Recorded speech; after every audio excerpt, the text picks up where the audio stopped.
What's going on, everybody? LK here. We're back at it again with another video, and this time we're going to be talking Guilty Gear Strive. So the big thing is the other day, ArcSys announced a delay on Guilty Gear Strive, specifically citing the lobbies as a really big issue on why they want to delay the game. Now, I am down in the abyss over this announcement. I thought we had only one more month before we would be released into the promised land. That's a beautiful rollback and beautiful new Guilty Gear game. But I guess it had to be done too, because pretty much everybody thought these lobbies were garbage. And as far as the lobbies, like ArcSys, they keep trying to remake lobbies, which I respect. They keep trying to remake the single player experience and the UI experience of people playing their games.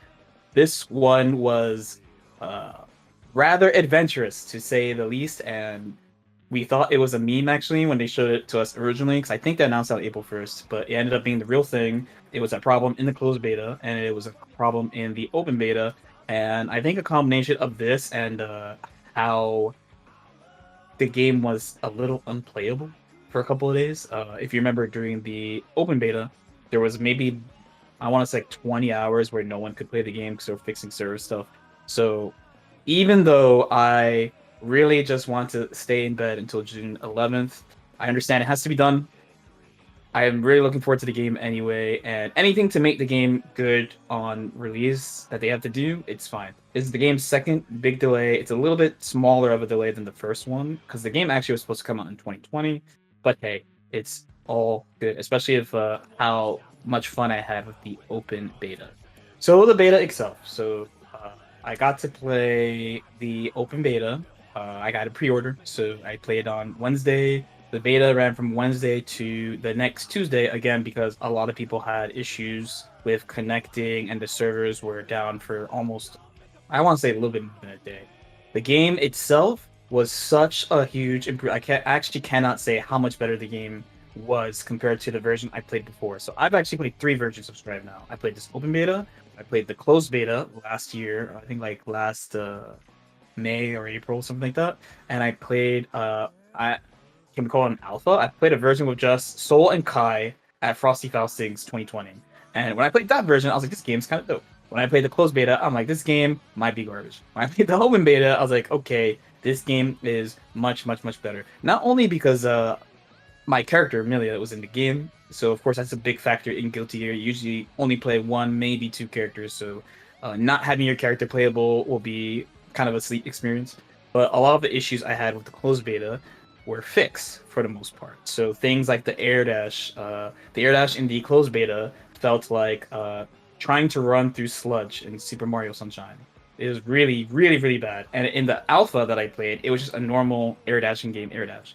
In the open beta, they tweaked a lot of stuff on the feel, how different characters move. They made it a little bit more unique. Some characters don't have the air dash, like Faust, he doesn't have one. Instead, he has his old, like, swimming through the air thing that he does. Some characters have a faster one, like Milia. Milia's faster.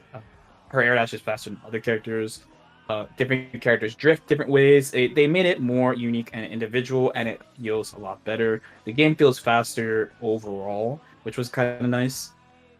There is a big thing. The two big things that really bother people, especially people who played the game, previous Guilty Gear games, sorry, for a long time.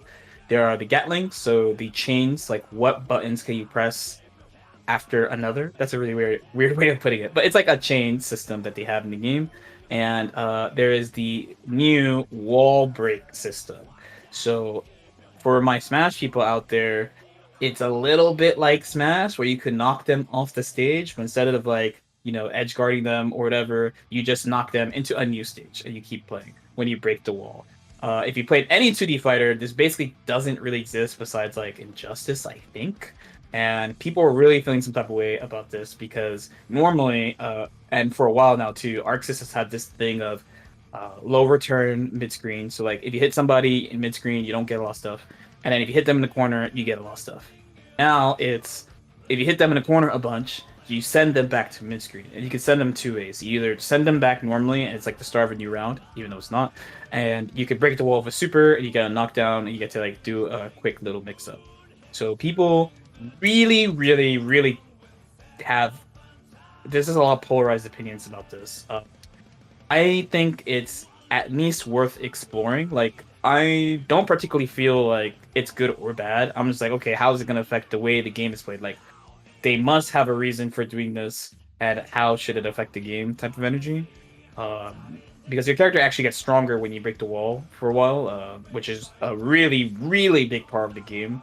And you do extra damage when you break the wall too. So there's some characters who do low damage, who now they'll do more damage because you break the wall. That's a probably the simplest way I could put it. The chains, on the other hand, so I'm cool with them and I think it's fine, but I do think it restricts the game a little bit depending on what like character you're using, such what type of player you are.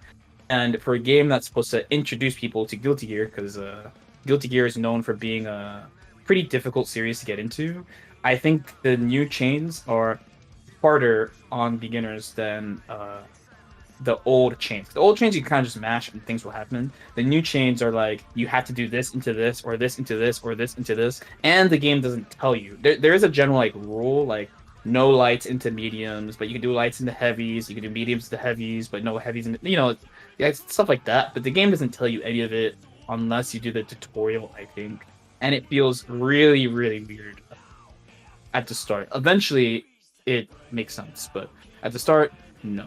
So I I'm fine with the change. I know why they did it, and there's a bunch of more reasons why they did it, in my opinion. But I don't think it fits their let's get people into Guilty Gear by making the game easier angle at all. Now, as far as things I want to see, I just want to see the DLC characters right now, and the game needs to kind of develop before I'm like, oh, I think these things need to be changed. Maybe like the only thing I'd want to be changed immediately would be there's a universal anti-air in the game. It's a 6P, so forward and punch at the same time. Most characters have one. Uh, as far as I know, only one character gets a combo off it, and then the rest of the characters don't. It's kind of pissing me off. I'm not gonna lie. I would either want that character to not be able to do it. It's Ramethal. So either she needs to not have that, or everyone needs to have that. Not one or the other. That's probably the only thing I'd want short term. Long term, we'll see. We'd have to play the game for a while, I think. Uh, Also, as far as the characters, if I had to summarize really quickly, I think everyone is good. Actually, to tell you the truth, this game is Guilty Gear. Here's a secret: Guilty Gear is a game about selfishness, right? The truth is, I only want Milia to be good. I want all the other characters to suck. But most of the characters are good. Actually, more than half of the characters are good. We got to play like 13 of them. And then there's stuff that I get to celebrate, like Chip is easier to fight. I'm not gonna say he's bad because I'm not sure if he's bad, but I will say he's easier for me to play against than he was before. Uh, there's also I'm trying to think of what other characters. So there's people say like Kai sucks. I don't think he sucks. I think he is just more neutral focused than he used to be. His offense I think is slightly worse, but I think it's okay. If you're looking for good, easy characters to start with, I would say Soul, Potemkin, and Mei would be good and easy. Leo is easy, but I think he's good now, but he'll fall off over time as people get used to the system and come up with strategies against him. I went from getting, and I played against Leo before, like I played Exert, so I went from getting absolutely overwhelmed by the new Leo to being like, oh, I just do this, and it was okay. And then probably like the last like good slash easy character. Well, not good, easy. I wouldn't say good because I'm not sure because I haven't played against him a lot. Is Axel. So I think if you're playing against your boys, your homies and stuff, Axel is a great choice. He's defensive. He's kind of weird to play against too. But people were telling me he's not great, but I don't actually know because I only played like two Axels in the beta total. Like no one I know played Axel, so I didn't get a chance to play against him. Let me know your guys' thoughts. If you have any questions or comments, feel free to leave them in the comment section below. Like and subscribe if you feel like it. And I'll see you guys next time. Peace out.